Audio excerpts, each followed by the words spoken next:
ៅតោះយើងចូលដល់សាច់រឿងទី3រឿងរ៉ាវមួយនេះបានកើតឡើងនៅក្នុងឆ្នាំ2008ជារឿងរ៉ាវដែលមានសភាពរន្ធត់ដកជាប់រហូតដល់ពេលបច្ចុប្បន្ននៅក្នុងខួរក្បាលរបស់ម្ចាស់សាច់រឿងតើរឿងរ៉ាវទាំងអស់មានសភាពបែបណាម្ចាស់សាច់រឿងមានបងប្អូនទាំងអស់ចំនួន7នាក់ប្រុស4ស្រី3ហើយគាត់គឺជាកូនស្រីពៅអញ្ចឹងមានន័យថាបងប្អូន7នាក់មិនមែន4មុខប្រុសហើយ3ក្រោយស្រីទេមិនមែនអញ្ចឹងទេវាមានចន្លោះរបៀបថាបងទី1ប្រុសបងទី2ស្រីបងទី3ស្រីបងទី4ប្រុសអីចឹងទៅរបៀបអញ្ចឹងតាមលំដាប់ដោយហើយបងប្រុសទី6របស់គាត់មានជំងឺពីធម្មជាតិមកគឺគាត់មានអាការៈតដឹកអញ្ចឹងបើសិនជាបងប្អូនអត់ដែលស្គាល់ថាតើតដឹកនឹងរបៀបម៉េចទេគឺมันអាចនិយាយភាសាដូចយើងអញ្ចឹងបានទេអញ្ចឹងឧបមាថាបើខ្ញុំប្រើពាក្យថាខ្ញុំទៅផ្សារអ្នកដែលមានអាការៈតដឹកនឹងប្រកាសជានិយាយថាខ្ញុំទៅផ្សាររបៀបអញ្ចឹងឯងអញ្ចឹងទម្រាំចេញមួយឃ្លាគឺមានរយៈពេលយូរខ្លាំងមែនទែនហើយពេលខ្លះក៏ពិបាកក្នុងការប្រស្រ័យតាក់ទងដែរប៉ាម៉ាក់របស់គាត់បានលែងលះគ្នាក្រោយពីលែងលះគ្នាហើយតាំងពីគាត់នៅក្មេងហ្នឹងប៉ារបស់គាត់ក៏បានទៅសាងផ្នួសនៅក្នុងវត្តមួយកន្លែងនៅទីក្រុងតាខ្មៅភារកិច្ចចិញ្ចឹមកូនទាំង7នាក់បានធ្លាក់ទៅលើម្ដាយរបស់គាត់នៅពេលនោះស្ថានភាពគ្រួសាររបស់គាត់គឺមានសភាពយ៉ាប់យឺនខ្លាំងមែនទែនក្រខ្សត់ខ្លាំងមែនទែនលំបាកជាទីបំផុតបានតែមួយរយៈបន្តិចម្ដាយរបស់គាត់ក៏បានឃើញគ្រួសារក្រោយថ្មីគឺជាឪពុកទី2របស់គាត់នឹងឯងគាត់ការនេះគឺដើម្បីសម្រួលជីវភាពរបស់ក្រុមគ្រួសាររបស់គាត់បំណាច់ថាមានចំណូលមួយទៀតអញ្ចឹងវាល្អខ្លាំងវាអាចទប់គ្នាបានចិញ្ចឹមកូន7នាក់ពេលនោះម្ដាយរបស់គាត់បានជួលផ្ទះមួយកន្លែងនៅម្ដុំពោចិនតុងរស់នៅយ៉ាងសុខដុមរមនាតួមានសភាពក្រខ្សត់ខ្វះមុខខ្វះក្រោយបែបណាមិនដែលមានរឿងផ្នែកអបិយជំនឿណាមួយដែលបានកើតឡើងនោះទេរំលងបានប្រហែលជាយូរបន្តិចបងប្រុសទី1របស់គាត់ក៏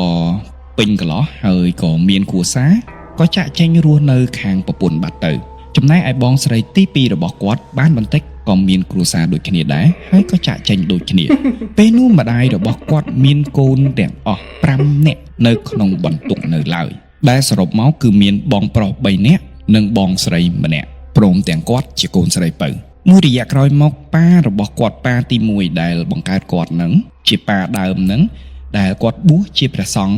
បានសុំកូនប្រុសទី5និងទី6យកទៅវត្តដើម្បីសម្រាប់បន្ទុកភរិយារបស់គាត់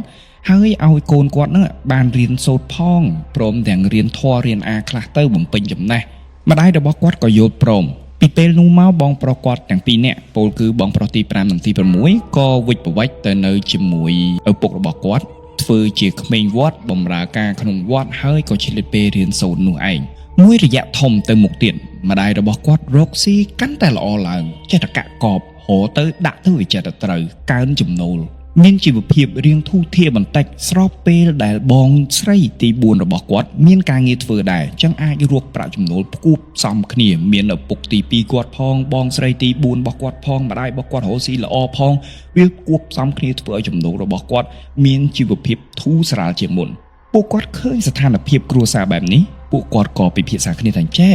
ម៉ាក់របស់គាត់បានចេញយោបល់ថាឥឡូវយើងធូរស្រាលខ្លាំងជាងមុនហើយអាណិតប្អូនទី5ហើយទី6ទៅនៅវត្តមិនដឹងមានអីញ៉ាំគ្រប់អត់រស់ដោយសារតែចង្ហាន់របស់លោករស់ដោយសារតែទៀនរបស់ប្រសក់ដែលទៅវខ្វះខាតអីចឹងទៅឥឡូវជីវភាពរបស់យើងល្អយកពួកហ្នឹងមកវិញមកសម្រាប់ចិត្តបែបហ្នឹងហើយពួកគាត់ក៏តម្រង់ដំណើរទៅឯវត្តដែលឪពុករបស់គាត់បានបួសហ្នឹងក្រោយពីប្រាប់ពីរឿងរ៉ាវពីជីវភាពអស់ហើយឪពុករបស់គាត់ដែលជាព្រះសង្ឃក៏បានមានសង្ឃិកាយល់ព្រមឲ្យបងប្រុសរបស់គាត់ទាំង2នាក់ត្រឡប់មកផ្ទះវិញក្រោយជុំគ្នាម្ដងទៀតសារជាថ្មីម្ដាយរបស់គាត់បានដាក់គាត់និងបងប្រុសទាំង2នាក់ពោលគឺបងប្រុសទី5ទី6ហ្នឹងឲ្យចូលរៀននៅសាលារដ្ឋគឺជាសាលាពោធិ៍ចិនតុងនឹងឯងរៀនបានមួយរយៈកូនម្នាក់ចាប់ផ្ដើមរីកមានចាប់ផ្ដើមលូតលាស់រៀងធំដែរផ្ទះដែលធ្លាប់តែទូលាយចាប់ផ្ដើមចង់អៀតជាងមុនចាប់ផ្ដើមខ្វះកន្លែងគេងកន្លែងផ្ទាល់ខ្លួនឡាក់បំណាច់ថាម្ដាយរបស់គាត់និងបងស្រីរបស់គាត់រកទាំងឪពុកទី2របស់គាត់មានចំណូលដែលធ្វើឲ្យជីវភាពគ្រួសារកាន់តែល្អហើយពួកគាត់ក៏មានគំនិតថាយើងគិតរកផ្ទះមួយកន្លែងទៅឲ្យយើងធំជាងហ្នឹងទៅឲ្យរស់នៅឲ្យស្រួលបន្តិចក្រោយពីសម្រេចសម្រួលគ្នាហើយ ឯកភាពគ្នាអស់ហើយម្ដាយរបស់គាត់បានពឹងភ្នាក់ងារអចលនទ្រព្យជំនាន់ហ្នឹងគេហៅថាគក់ជេណាមិនមែនភ្នាក់ងារដែលមានស្តង់ដារទេតែរបៀបគក់ជេផ្ទះគក់ជេដីអីចឹងទៅដើម្បីស្វែងរកផ្ទះមួយដែលសមល្មមតម្លៃសមរម្យឲ្យស័ក្តិសមជាមួយនឹងជីវភាពព្រោះដោយសារតែគាត់ត្រូវចិញ្ចឹមកូន4នាក់នៅក្នុងបន្ទុកដូចគ្នាដែរទោះអ្វីត្បិតថាកូនស្រីច្បងដែលនៅបច្ចុប្បន្នហ្នឹងមានប្រាក់ចំណូលក្តីតែត្រូវមានប្រាក់បំរុងដូចគ្នាដែរគុកជេនឹងបានស្វែងរកផ្ទះមួយដែលមានទីតាំងម្ដុំខ្ញុំមិនបញ្ជាក់ទីតាំងទេតែនៅគៀកនៅក្នុងកណ្ដាលទីក្រុងនឹងតែម្ដងតែខ្ញុំប្រហើបទីតាំងចេះវិញខ្ញុំមិនហ៊ាននិយាយឲ្យចំទេតែខ្ញុំប្រហើបទីតាំងថាបើសិនជាបងប្អូនជិះពីពោធិ៍ចតុងចូលមកដល់ទីក្រុងភ្នំពេញកណ្ដាលទីក្រុងវិញត្រូវឆ្លងកាត់ខណ្ឌមួយហ្នឹងត្រូវឆ្លងកាត់សាលាធំមួយហ្នឹងមុនគេសិនមុននឹងចូលទៅដល់ខ្ញុំនិយាយប្រប៉ាត់ហ្នឹងចោះចឹងបងប្អូនសិក្សាខ្លួនឯងទៅថានៅម្ដុំណាផ្ទះនោះគឺជាផ្ទះរបៀបវីឡាកូនកាត់មិនមែនជាផ្ទះល្វែងចំតែម្ដងទេតែការសាងសង់នឹងរបៀបវីឡាដូចគ្នាដែរចឹងបងស្រីរបស់គាត់និងម៉ាក់របស់គាត់ពេញចិត្តផ្ទះនឹងខ្លាំងមែនទែនម្ចាស់ផ្ទះក៏ចរចាជាមួយគាត់តម្រូវឲ្យបង់1ខែហើយកក់1ខែតាមការស្នើសុំរបស់ម្ចាស់ផ្ទះហ្នឹងតម្លៃពេលហ្នឹងគឺគាត់មិនមែនជួលផ្ទះមួយជុងហ្នឹងតែម្ដងទេគឺម្ចាស់ផ្ទះគេនៅជាន់ក្រោមហើយគាត់ត្រូវជួលពីជាន់ទី1ឡើងទៅហើយគាត់ត្រូវជួលនៅជាន់ទី1តម្លៃគឺនៅក្នុង1ខែបង់តម្លៃចំនួន$75តែនៅក្នុងឆ្នាំ2008$75គឺថ្លៃ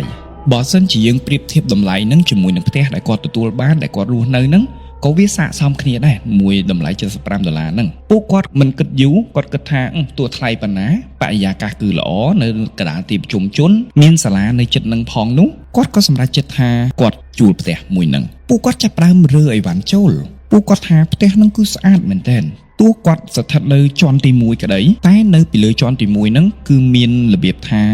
វាលមួយទៀតដែលឡើងចរើទៅពីផ្ទះជំនាន់ដើមបងប្អូនធម្មតាអានលើដំបូលហ្នឹងគេរៀបរបៀបឥតកសែងណាគេទុកអាកន្លែងហ្នឹងខែលោសង់ឡើងនៅពេលដែលគេមានលុយឬក៏គេទុកអាងស្តុកទឹកវាអត់មានដំបូលបិទចិត្តទេវាជាទីវាលហ្មងតែគេរៀបឥតកសែងអីចឹងទៅគឺមានសភាពទីធ្លាបែបហ្នឹងឯង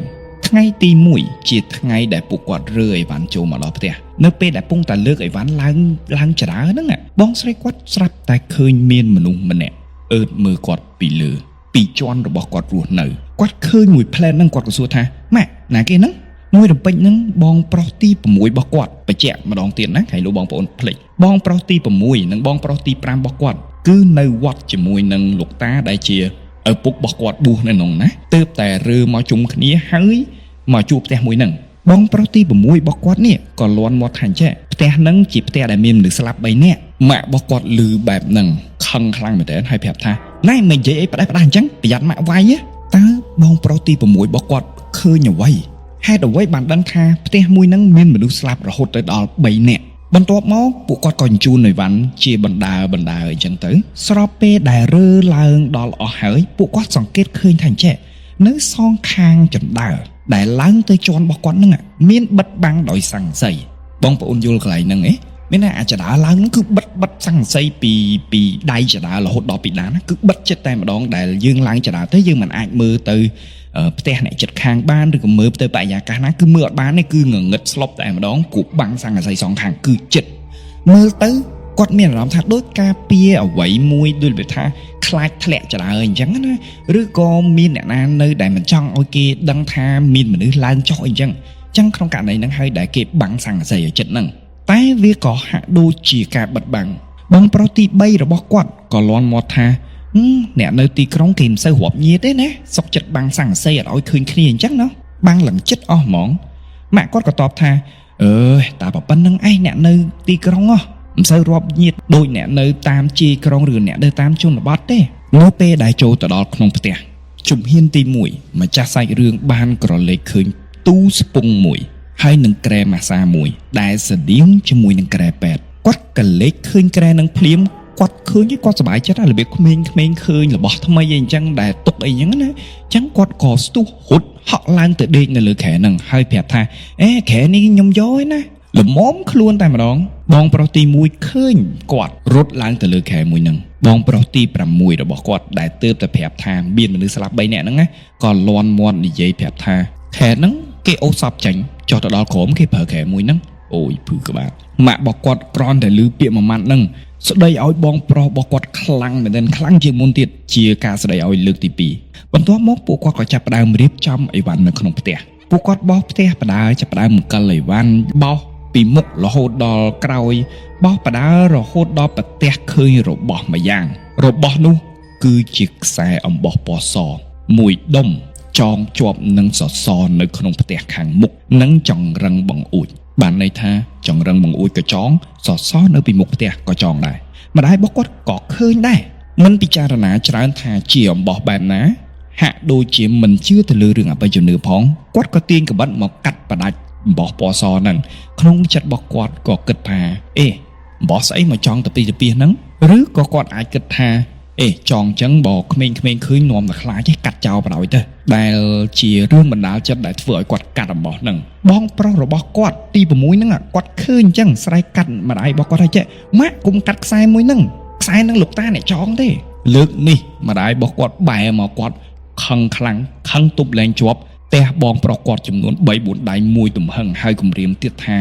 បើសិនតែហ៊ាននិយាយអីផ្ដាស់ទៀតបងប្រុសគាត់នឹងត្រូវធ្ងន់ជាងនឹងទៀតក្រោយពីស្ថានភាពបែបហ្នឹងបងប្រុសរបស់គាត់ក៏ចាប់ផ្ដើមរក្សាភាពស្ងប់ស្ងាត់លែងហ៊ាននិយាយអ្វីទាំងអស់មិនដឹងថាគាត់ឃើញអ្វីមិនដឹងថាគាត់ដឹងរឿងរ៉ាវអ្វីមិនដឹងតតែសោះហេតុអ្វីបានគាត់និយាយអីចម្លែកបែបហ្នឹងម្នាក់ក៏បន្តរៀបចំបន្តទៀតនៅក្នុងយប់នោះសោផ្ទះរបស់គាត់បានគាំងហើយម្ដាយរបស់គាត់បានទេហៅម្ចាស់ផ្ទះដែលនៅខាងក្រោមផ្ទះនោះដើម្បីសុំជំនួយឲ្យរកជាងពួកគាត់ទើបតែចូលមកចំណូលថ្មីអត់ដឹងជាងអីនៅណាផងហ្នឹងហើយម្ចាស់ផ្ទះនៅខាងក្រោមមានទំនួលខុសត្រូវក្នុងការដោះស្រាយឲ្យគាត់អញ្ចឹងទៅគាត់ទេទៅនិយាយរៀបរាប់ពីបញ្ហាទាំងអស់ម្ចាស់ផ្ទះហាក់ដូចជាមិនអើពើឲ្យប្រាប់ថាឥឡូវយប់ហើយស្អែកចាំខ្ញុំដោះស្រាយទៅគាត់មិនព្រមឡើងតតែសោះតែម្ដងមិនដឹងថាហេតុអីមិនគាត់មិនព្រមឡើងគាត់មិនឆ្លើយតែម្ដាយរបស់គាត់របៀបនិយាយកាត់ថាបងឯងមិនអោយដោះស្រាយមិនផ្ទះខ្ញុំនៅជាន់ទី1ហើយចុះបើគេផ្លោះចូលមកកូនខ្ញុំកូនមានកូនស្រីហើយកូនទូចមកកផ្លោកទៀតនេះកូនពៅខ្ញុំកូនស្រីទៀតហើយបើសិនជាគេផ្លោះចូលមកធ្វើអីទៅគិតមិនបងឯងត្រូវដោះស្រាយឲ្យខ្ញុំយប់ហ្នឹងម្ចាស់ផ្ទះអត់តរ៉េអត់ដឹងតែឆ្លើយថាមិនហើយក៏ប្រាប់ម្ដាយគាត់ថាឥឡូវមើលដែរឥឡូវជួយឲ្យណាគេចុះមកយកខ្ញុំបន្តិច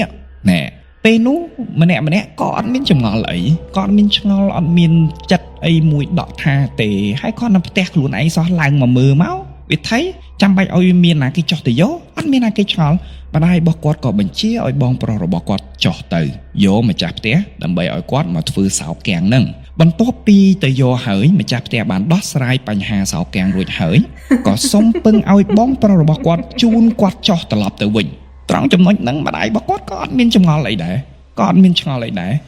គិតថាប្រហែលល្ងិតអីចឹងឬក៏ម្ដុំហ្នឹងអសុវត្ថិភាពបែបណាទើបបានគាត់ផ្សំសាច់រឿងបាំងសង្កសីនាំគេផ្លោះចូលនាំគេអីចឹងណា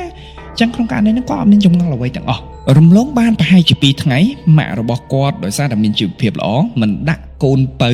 ទៅក្នុងសាលារដ្ឋនោះទេតែឲ្យរៀននៅក្នុងសាលាឯកជនដែលជិតផ្ទះតែម្ដងបងប្រុសរបស់គាត់ទាំងពីរពលគឺបងទី5និងបងទី6មិនបានចូលរៀននោះទេពេលចូលដល់សាលាគឺគាត់សប្បាយរីករាយខ្លាំងសប្បាយខ្លាំងមែនទែនសប្បាយជាងរៀនពីសាលារដ្ឋទៀតគឺសប្បាយមានកម្មវិធីប្លែកវាល្អជាងសាលារដ្ឋជាដើមឡាក់គាត់បានរាប់អានមិត្តភ័ក្តិច្រើនមែនទែនតែអ្នកដែលគាត់ស្និទ្ធជាងគេគឺជាក្មេងម្នាក់ដែលមានអាយុប្រហែលជាសបាគាត់ដូចគ្នាហើយក្មេងម្នាក់ហ្នឹងគឺជាកុមារី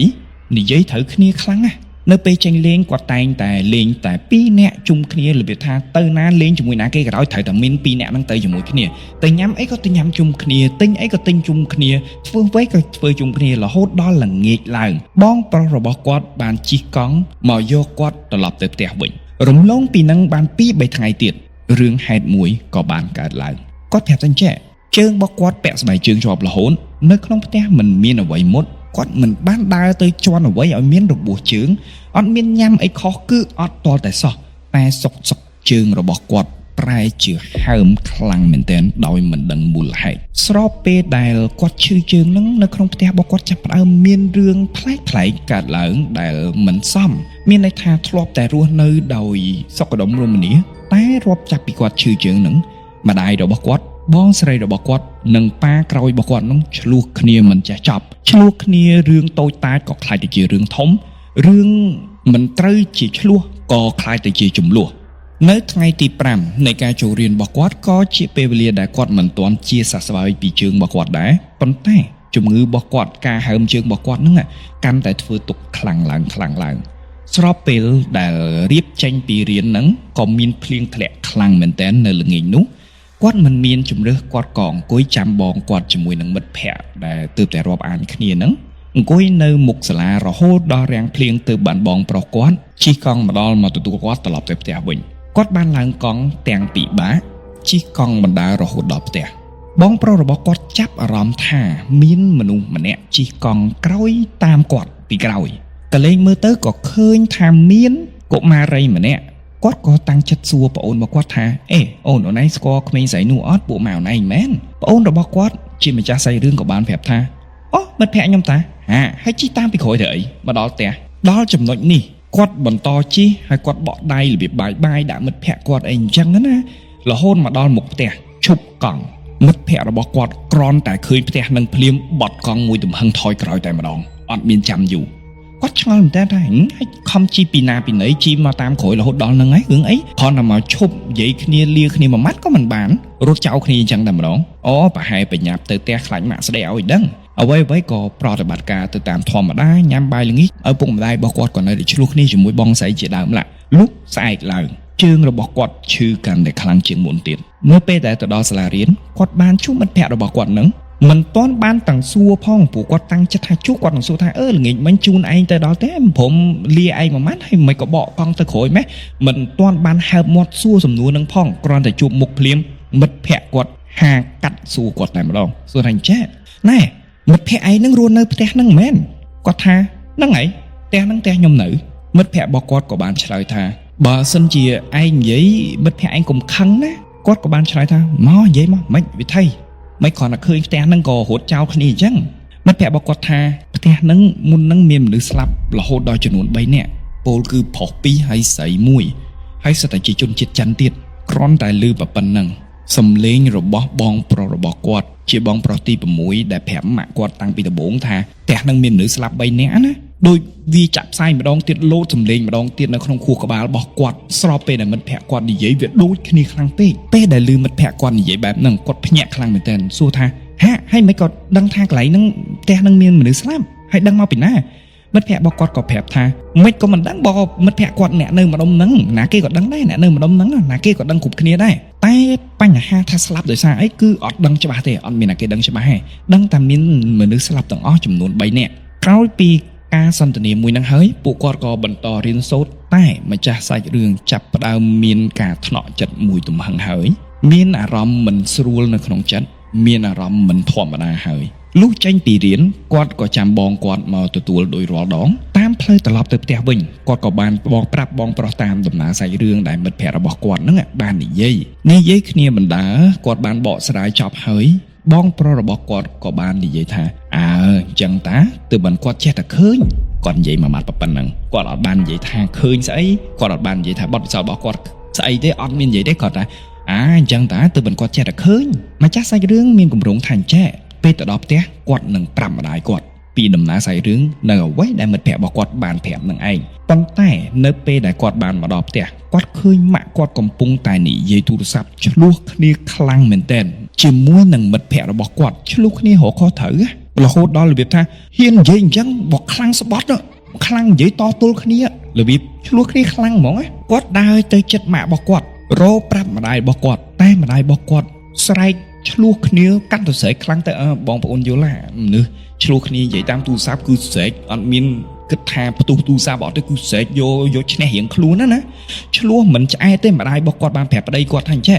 មកជូនគាត់ទៅតិចទៅមិត្តភក្តិដើម្បីនិយាយគ្នាឲ្យដឹងខុសត្រូវមើលតែអ្វីដែលសំខាន់គឺម្ដាយរបស់គាត់មិនបានអើពើថាជើងរបស់គាត់ឈឺកម្រិតណាដំណើរកូនស្រីដូចអ្វីដែលកូនស្រីពៅដើរមកគឺអត់មានមនុស្សដើរមកបិទបាំងឈឹងតែម្ដងដោយសារតែភ្លើងកំហឹងគឺត្រូវតែរកឈ្នះចាញ់ត្រូវតែរកយុទ្ធធម៌ភ្លាមចាញ់ទៅត្រុយតែម្ដងគាត់គ្មានឱកាសទាល់តែសោះក្នុងការប្រាប់ម្ដាយគាត់ថាអ្វីទៅដែលគាត់បានដឹង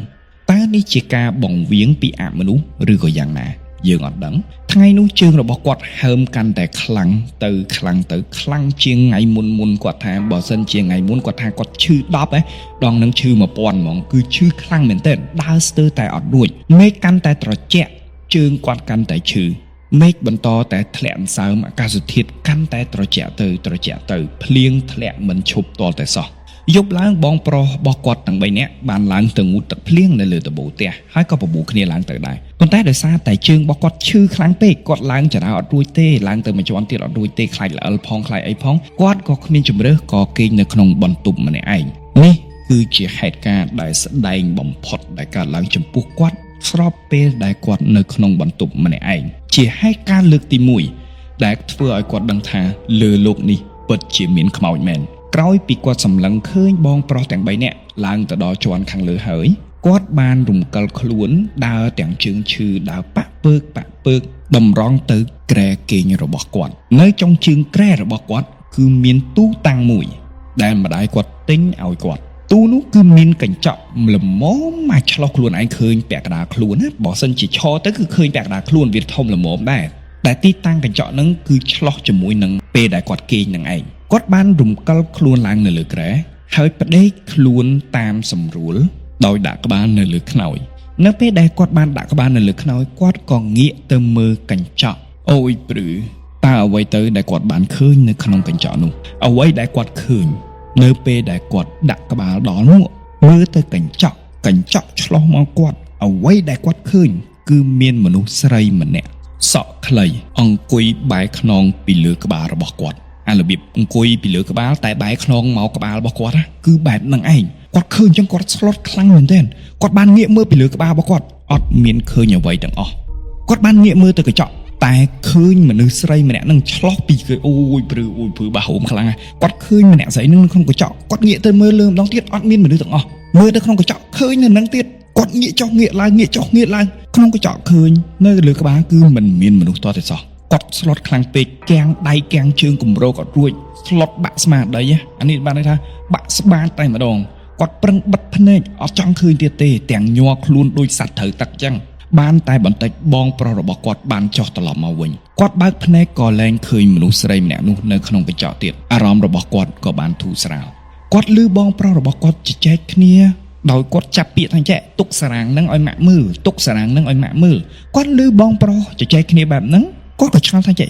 ជជែកគ្នារឿងអីទុកសារ៉ាងស្អីគេឲ្យបងអីបងប្រុសទី6របស់គាត់ក៏និយាយថាចេះបើសិនជាគាត់ប្រាប់ម៉ាក់ហើយថាមានមនុស្សស្លាប់រហូតដល់3នាក់នៅក្នុងហ្នឹងម៉ាក់អត់ជឿទេអញ្ចឹងឥឡូវទុកសារ៉ាងនៅហ្នឹងទុកឲ្យម៉ាក់មើលខ្លួនឯងជាផោះតាំងហើយអ្នកផ្សេងក៏សួរថាម៉េចសារ៉ាងហ្នឹងវាថៃហើយបងប្រុសទី6គាត់ក៏បន្តថាសារ៉ាងហ្នឹងគឺពួកហ្នឹងយកមកប្រើគ្រឿងញៀនហ្នឹងឯងពួកនឹងសម្ដៅទៅលើចិនទាំង3នាក់ដែលបានស្លាប់បាត់បង់ជីវិតដែលគាត់អះអាងថាមានចិនស្លាប់បាត់បង់ជីវិតនៅក្នុងនឹងទាំង3នាក់ហ្នឹងគឺប្រើសារ៉ាងនឹងជាឧបករណ៍សម្រាប់បញ្ចូលគ្រឿងញៀនចូលទៅក្នុងខ្លួននៅពេលដែលម៉ាក់ហើយនឹងឪពុកទី2របស់គាត់ត្រឡប់មកវិញម្នាក់ក៏បានយកសាច់រឿងទាំងអស់បូករួមជាមួយម្ចាស់សាច់រឿងដែលដឹងដំណឹងពីមិត្តភ័ក្តិរបស់គាត់ហ្នឹងយកទៅបញ្ចូលសាច់រឿងទាំងអស់ទៅប្រាប់ម្ដាយរបស់គាត់ឲ្យបានដឹងដងនេះម្ដាយរបស់គាត់លែងគំរាមអ្នកណាគេម្នាក់ហើយលែងសម្លុតអ្នកណាគេម្នាក់ហើយតែមានសភាពបិទមាត់ឡើងចិត្តតែម្ដងសូម្បីតែបងស្រីរបស់គាត់នឹងក៏បិទមាត់ចិត្តដែរលែងមានលែងប្រកែកលែងស្ដីឲ្យលែងថៃប្រេះប្រដាស់ដូចទទួលយកអារបៀបថាទឹកមុខមួយដែលថា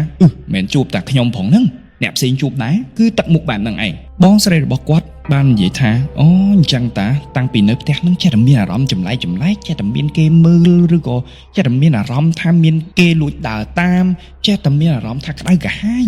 តើអារម្មណ៍របស់បងស្រីរបស់គាត់ហ្នឹងកើតឡើងរបៀបម៉េចអ្វីដែលបានកើតឡើងចំពោះបងស្រីគាត់គឺមានសភាពបែបនេះគ្រប់ពេលដែលគាត់ចូលទៅងូតទឹកម្ដងគឺយូរខ្លាំងមែនទែនអារបៀបថាមុនពេលចូលបន្ទប់ទឹកគាត់មើលម៉ោងឧទាហរណ៍ថាម៉ោង3ល្ងាចអីចឹងទៅនៅពេលដែលគាត់មុជទឹកហ្នឹងគាត់គិតថាគាត់មុជទឹកលឿនទេប៉ុន្តែចេះតែមុជទឹកទៅចេះតែមានអារម្មណ៍ថាដូចដួសបន្តដួសដោយអត់ដឹងខ្លួនជាសកម្មភាពមុជទឹកដដែលយូរខ្លាំងមែនទែនរហូតដល់គាត់ចេញមកវិញមើលទៅម៉ោង5បាត់របៀបអញ្ចឹងគឺគាត់អត់មានដឹងខ្លួនថាខ្លួនឯងមុជទឹកយូរថាហេតុអ្វីបានបណ្ដាលឲ្យគាត់មុជទឹកយូរគាត់អត់ដឹងទាល់តែសោះតែគឺយូរខ្លាំងខុសធម្មតាពេលខ្លះនៅពេលដែលគាត់មុជទឹកទៅក៏ស្លុងពេលដែលគាត់ដឹងខ្លួនមកវិញស្រាប់តែឃើញខ្លួនឯងនៅក្នុងអាងទឹកវិញ ហើយចិត្ត2-3 ម៉ោងបាត់ទៅហើយហ្នឹងបកមកម្ដាយរបស់គាត់វិញដែលព្រមទំលាយរឿងថាតើគាត់បានជួបអ្វីខ្លះដែលអ្នកអះអាងថាកុំឲ្យបងខ្លួនឯងនិយាយផ្ដេសផ្ដាសនេះម្ដាយរបស់គាត់និងឪពុកក្រោយរបស់គាត់នេះប្រាប់ថាគាត់យល់សពសឹងតែរាល់ថ្ងៃយល់សពមិនលួសទាល់តែសោះគាត់ឃើញមនុស្សប្រុសដដែល2នាក់និងមានមនុស្សស្រីម្នាក់ឈរហើយចង្អុលឲ្យគាត់ចេញក្រៅទ្វារចង្អុលគាត់ហើយចង្អុលទៅទ្វាររបៀបថាចេញតែមិនមានហើបមាត់ក៏មិននិយាយអីដែររបៀបថាចង្អុលហើយចង្អុលទៅទ្វារគាត់នៅក្នុងយល់សពហ្នឹងគឺដឹងហ្មងគឺគេដេញថាឲ្យចេញហើយចេញភ្លាមចេញជាបន្ទាន់ក្រោយពិភាក្សាគ្នាដឹងរឿងហើយម្ដាយរបស់គាត់ក៏ចោះតាំងចិត្តហ្មងចោះទៅសួរម្ចាស់ផ្ទះថាឥឡូវផ្ទះហ្នឹងវាមានរឿងអីប្រកបឲ្យដឹងសខ្មៅហ្មងសឲ្យដឹងសខ្មៅឲ្យដឹងខ្មៅអ្វីដែលហួសចិត្តបំផុតជាចម្លើយដែលទទួលបានគឺចំណុចមួយនេះអ្នកដែលជួលផ្ទះឲ្យគាត់ដែលគាត់គិតថាជាម្ចាស់ផ្ទះនោះមិនមែនជាម្ចាស់ផ្ទះទេគឺជាអ្នកជួលផ្ទះតពីម្ចាស់ផ្ទះដែរតែដោយសារតែគាត់មិនហ៊ាននៅជាន់ហ្នឹងហើយដើម្បីសម្រាលបន្ទុកការបង់ថ្លៃឈ្នួលរបស់គាត់ក៏សម្រេចចិត្តយកជាន់ទី1ហ្នឹងជួលបន្តឲ្យទៅម្ដាយរបស់គាត់នឹងឯងម៉ាក់របស់គាត់ឮហើយគឺធ្លាក់ថ្លើមក្តុកតែម្ដងហើយក៏សួរថាឥឡូវបាញ់និយាយរឿងហ្នឹងទៅបងឯងមិនមែនម្ចាស់ផ្ទះក៏មិនមែនម្ចាស់ផ្ទះទេឥឡូវសួរថាតើផ្ទះហ្នឹងមានរឿងអីអ្នកដែលជួលបន្តនោះបានប្រាប់ថារឿងរ៉ាវទាំងអស់គឺមានមនុស្សស្លាប់3នាក់ជាជនជាតិចិនប្រុស2នាក់ស្រី1នាក់ដូចនឹងអ្វីដែលមិត្តភ័ក្តិរបស់ម្ចាស់សាច់រឿងប្រាប់ទៅម្ចាស់សាច់រឿងបេះបិទតែម្ដងគាត់ថានៅក្នុងថ្ងៃនោះវាមិនដឹងថាមានរឿងអ្វីតែមានចិនម្នាក់ជាមនុស្សប្រុសបានបាញ់សម្លាប់មនុស្ស2នាក់ទៀតហើយក៏បាញ់សម្លាប់ខ្លួនឯងប្រហែលជាភ្លើងប្រច័ណ្ឌប្រហែលជារបៀបយករបស់គ្នាឯងអញ្ចឹងហើយទៅបានខឹងខ្លាំងពេកបាញ់សម្លាប់2នាក់ហើយក៏បាញ់សម្លាប់ខ្លួនឯងជាហេតុបែបហ្នឹងឯងក្រោយដឹងថាសាច់រឿងទាំងអស់បែបណាហើយម្ដាយរបស់គាត់ឡើងមកលើវិញក៏តាំងចិត្តមកសួរបងទី6សួរថាមើលប្រាប់ម៉ាក់តាមត្រង់មើលមិនក៏ដឹងថាមានមនុស្សស្លាប់កូនឯងបានឃើញខ្មោចមែនឬក៏មិនអ្នកនរគ្នាដឹងថាបងប្រុសទី6របស់គាត់នឹងនិយាយថាម៉េចទេទៅកាន់ម្ដាយរបស់គាត់ចម្លើយនោះគឺពេលដែលកើតហេតុភ្លាមនៅពេលដែលគេបាញ់សម្លាប់គ្នាភ្លាមនេះម្ចាស់ផ្ទះដើមហ្មងបានទៅនិមន្តលោកចំនួន3អង្គមកទីតាំងដើម្បីប្រោះព្រំរងាប់វិញ្ញាណដែលបានស្លាប់ព្រោះនេះយើងរាប់ថាជាវិញ្ញាណតែហោងហើយលោកទាំង3អង្គមាន1អង្គគឺជាប៉ារបស់គាត់នឹងឯងដែលគង់នៅវត្ត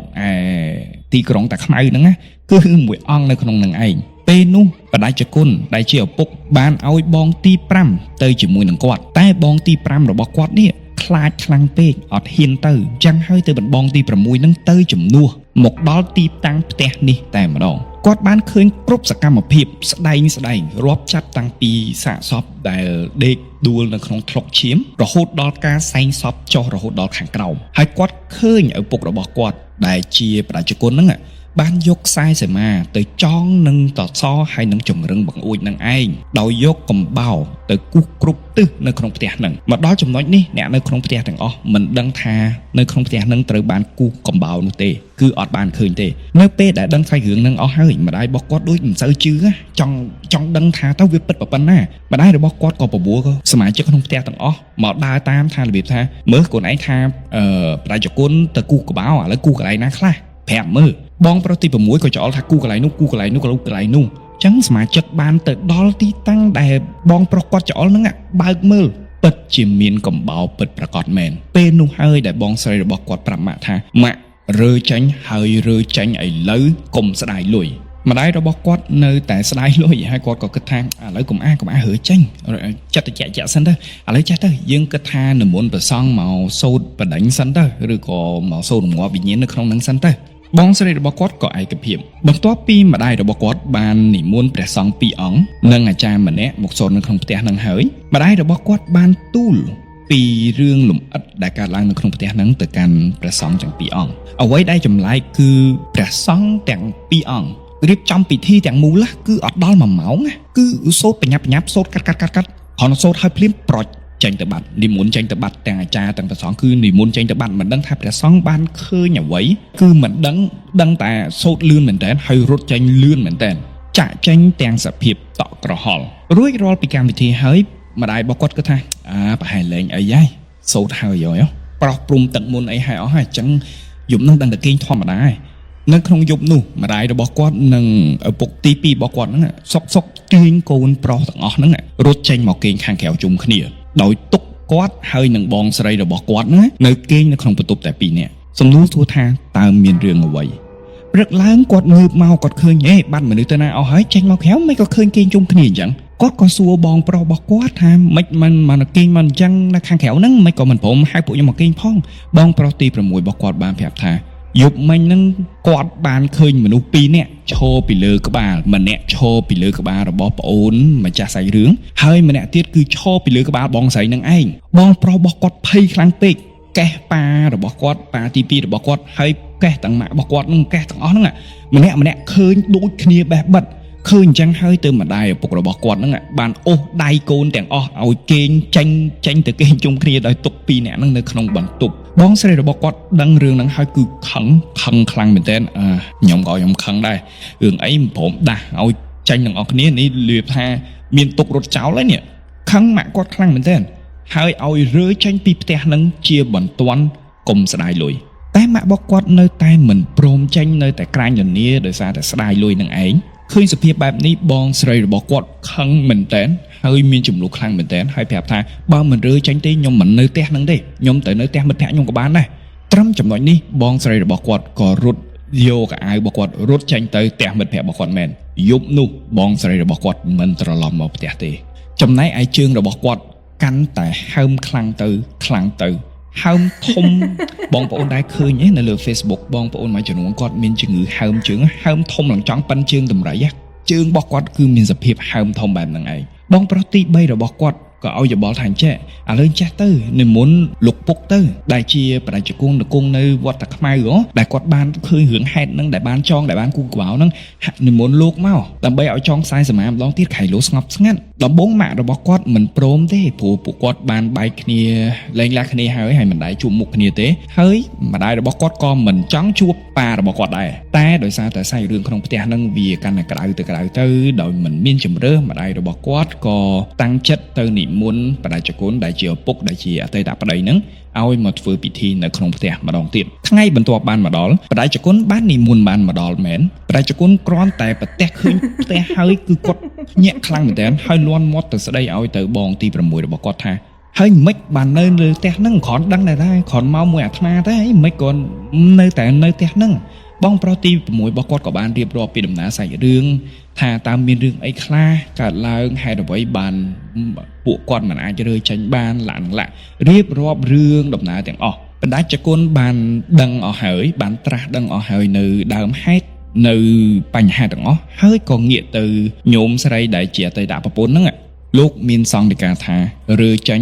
កុំនៅយូររើចេញជាបន្ទាន់ម្ដងនេះម៉ាក់របស់គាត់អត់មានប្រកែកអត់មានចាំសិនអីទៀតទេគឺតាំងចិត្តរើចេញជាបន្ទាន់នឹងឯងចៃដល់អីម្ដាយរបស់គាត់ក៏ទេទៅផ្ទះចាស់ម្ដុំពូចតុងនោះសួរថាតើបន្ទប់មួយហ្នឹងនៅសល់ល្អអត់វាជាភ័ព្វសំណាងល្អបន្ទប់ចាស់របស់គាត់ពិតជាទំនេរហើយរងចាំគាត់មែន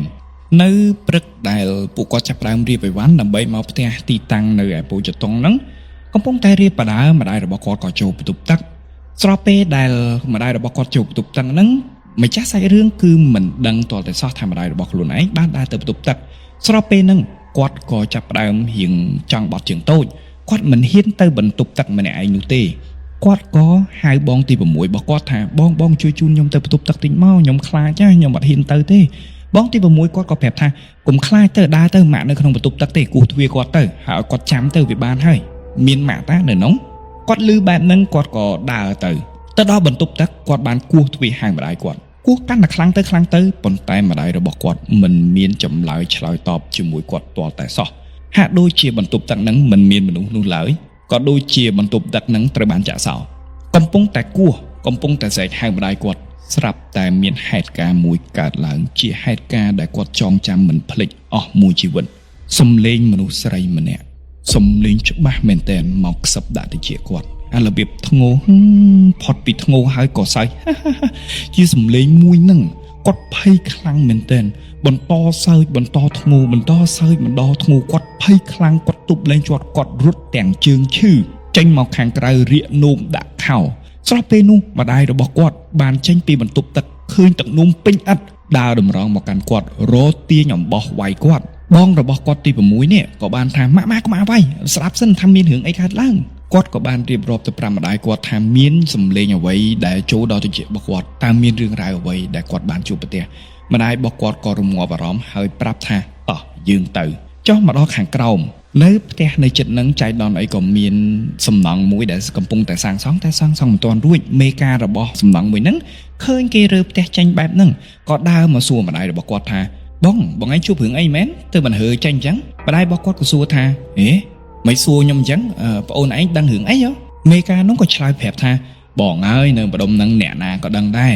សាច់រឿងដែលកើតឡើងនៅក្នុងផ្ទះហ្នឹងវាថ្មីពេកវាមិនទាន់បានមួយឆ្នាំស្រួលបួរផងហ្នឹងម៉ាក់គាត់ក៏រៀបរាប់នៅអ្វីទាំងអស់ដែលពួកគាត់បានជួបប្រទះតាំងពីដើមរហូតដល់ចប់ក្រោយពីការសន្ទនានោះហើយពួកគាត់ក៏បានរើអីវ៉ាន់ទាំងអស់ដាក់ឡើងឡានដឹកអីវ៉ាន់តម្រង់មកផ្ទះជួលនៅឯពូជន្តុងអ្វីក៏បានប្រសើរឡើងចំនួនដែលគ្មានហេតុផលក៏លែងកើតមានដែរសេចក្តីសុខភាពត្រជាក់ត្រជុំក៏បានកើតឡើងជាថ្មីតែអ្វីដែលសំខាន់គឺនៅត្រង់នេះរាប់ចាប់តាំងពីឡានបរចេញពីផ្ទះជួលដែលមានអាមនុស្សនោះជើងរបស់គាត់ក៏ចាប់ផ្ដើមគាត់ដឹងខ្លួនឯងថាជើងចាប់ផ្ដើមលែងឈឺចាប់លែងចាប់វាចាប់ផ្ដើមធូរស្រាលហើយថ្ងៃបន្ទាប់មកទៀតនៅពេលដែលនៅផ្ទះចាស់នៅឯពូជតុងហ្នឹងថ្ងៃបន្ទាប់មួយទៀតក៏ចាប់ផ្ដើមស្រកត្រឹមរយៈពេលខ្លីតែប៉ុណ្ណោះជើងរបស់គាត់បែរជាដូចគេបេះវាជារឿងអច្ឆរិយៈមួយដែលកើតឡើងនៅចំពោះគាត់ដែលគាត់ដឹងច្បាស់ថាអ្វីដែលបានកើតឡើងចំពោះគាត់គឺជាទង្វើគឺជាកលរបស់អមនុស្សយ៉ាងម៉េចដែរបងប្អូនទាំងអស់គ្នាសម្រាប់សាច់រឿងមួយនេះអូសាហាវសម្រាប់ខ្ញុំគឺសាហាវខ្លាំងមែនទែនសាហាវជាងគេអាចឈុតមើលកញ្ចក់បងប្អូនអាគេងនៅលើខែហើយមើលទៅកញ្ចក់ឃើញមនុស្សងើបមើលលើក្បាលអត់មានមនុស្សងាកទៅវិញឃើញមនុស្សអូយញាក់សាច់តែម្ដងសង្ឃឹមថាបងប្អូនទាំងអស់គ្នាចូលចិត្តនៅសាច់រឿងទាំង3ដែលខ្ញុំបានលើកឡើងហើយក៏សូមខន្តីអភ័យទោសលើកខ្ញុំអត់មានអីទេក្រៅពីលើកដៃ10សុំទោសបើសិនជាមាន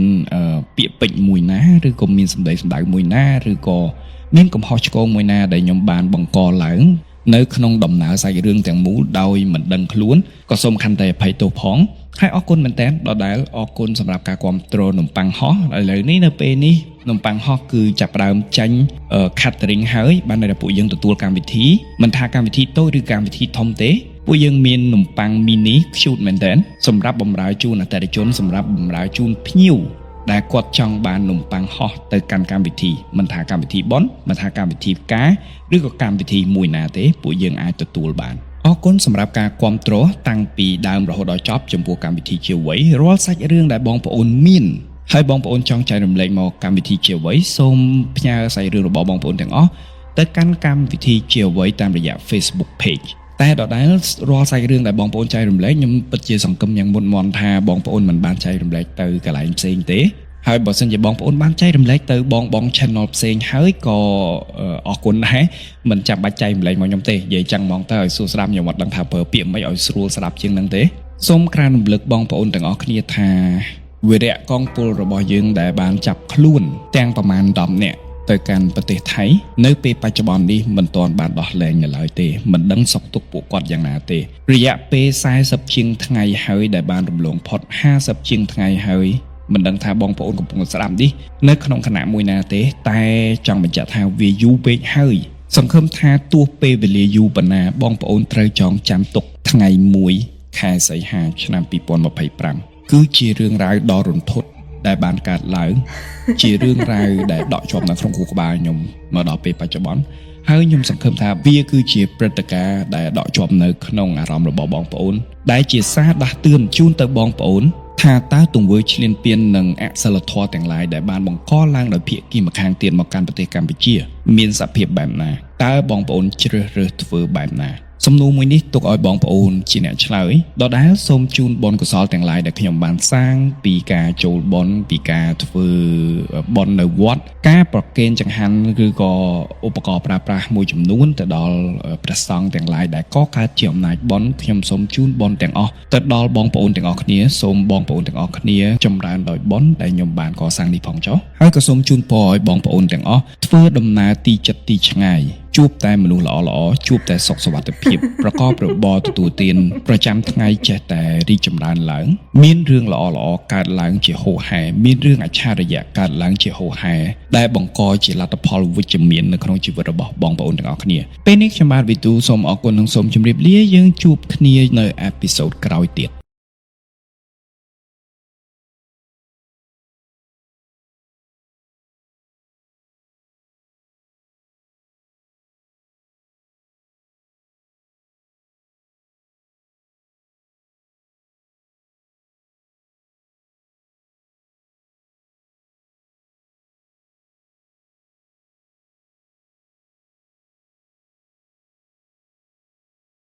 Ha ha ha ha.